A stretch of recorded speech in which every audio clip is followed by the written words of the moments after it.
being set up with a hospital pass. Thank you very much. Good morning. I'm not going to talk directly about business because I think recently I've learned some lessons that are far more important in terms of that lady, in terms of what I think perhaps what shapes us as children, and it links to the refugee piece, and you can see that has knocked me flat. So, my talk, my learning, is about the importance of children and the way we impact them. But actually, because I'm a brutal commercial bitch, I will also come back to the fact that we have to be realistic and that actually without money and without finance, these problems will not be solved. So I am going to talk more seriously about the fact that I've had a look recently at how perhaps I can bring greater educational value to my own children, and it really made me reflect on why is it that I have this relentless desire to understand business and to feel that I can do it, and that there's no reason why my 3 girls can't do it, and there's no reason why all girls can't do it, and there's actually nothing stopping us except perhaps the time and the place and the belief that we're given as we grow, and what are those impacts. So that's what I'm going to talk about.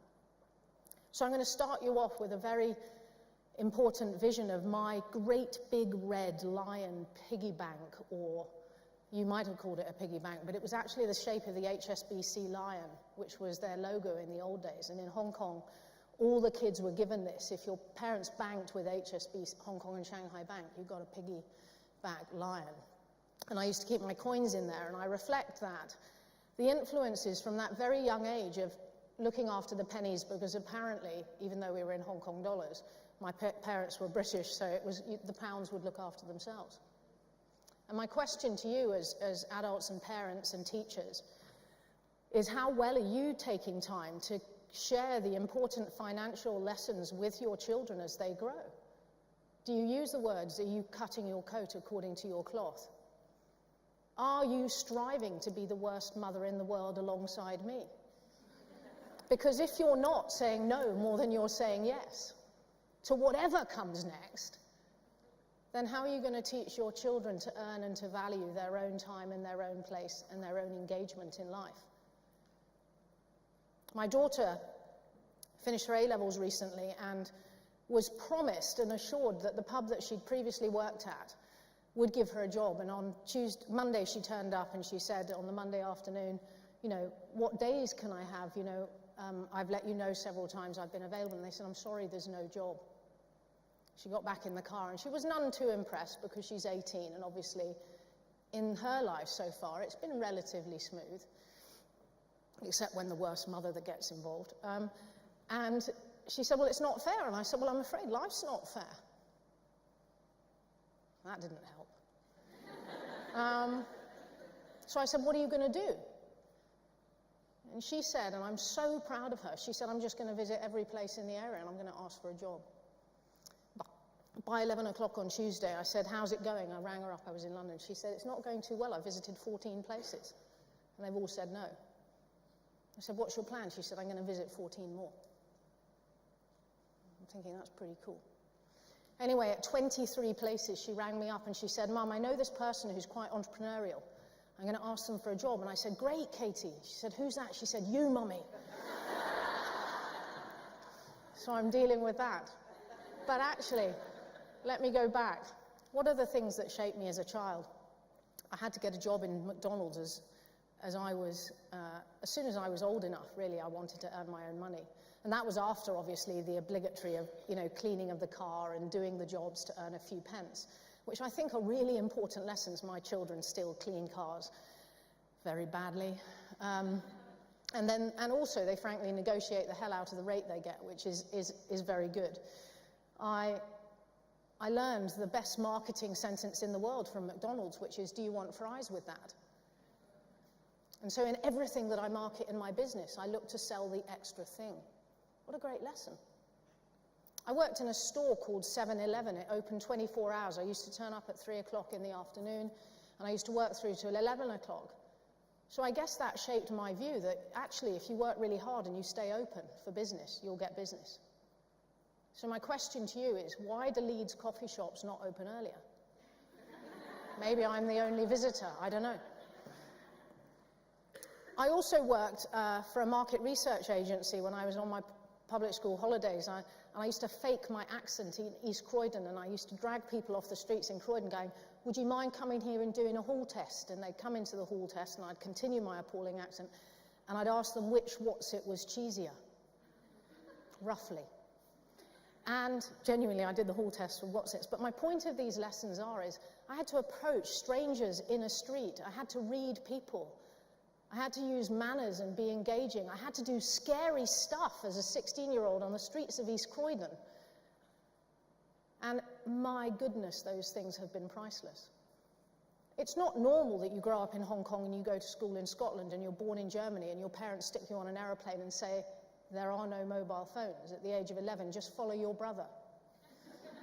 Brilliant. I didn't like my brother very much because when we played Monopoly, he bought all the property that was worth buying.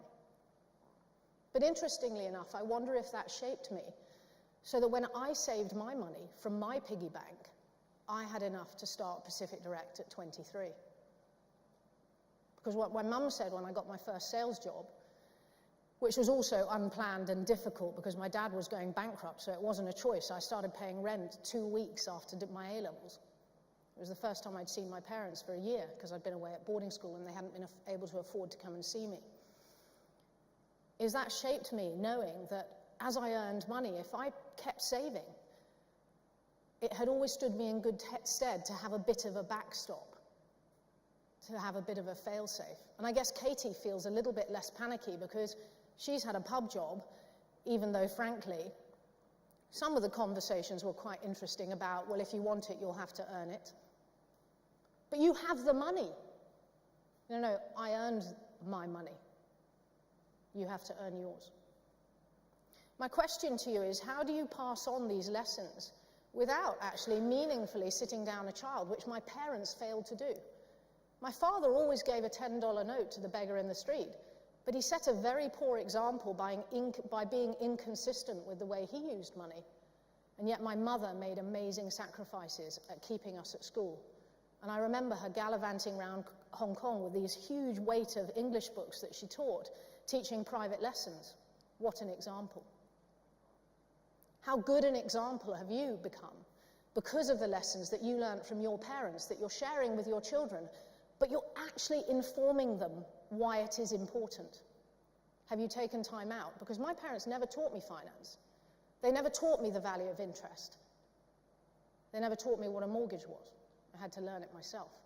And it wasn't that I guess they didn't think about it. It's just my parents were working rigorously hard and I was away at boarding school. And frankly, by the time it was holidays, I think they were probably anyway already praying that I was going back to school because I was a bloody nuisance, always wanting to learn.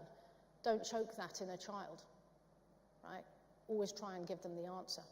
And actually, they're far smarter. My kids are far smarter than I even now give them credit for. And I think it's a really interesting reflection that in leadership, you lead by example, you turn right on aeroplanes. I come early so I can help my members of staff set up the stand. I unpack boxes. I don't mind carrying stuff. I have to get my hands dirty because why wouldn't I get my hands dirty if I expect someone else to do the same? You can't have a CEO's car park. We are not in the dark ages. But they do have in some buildings.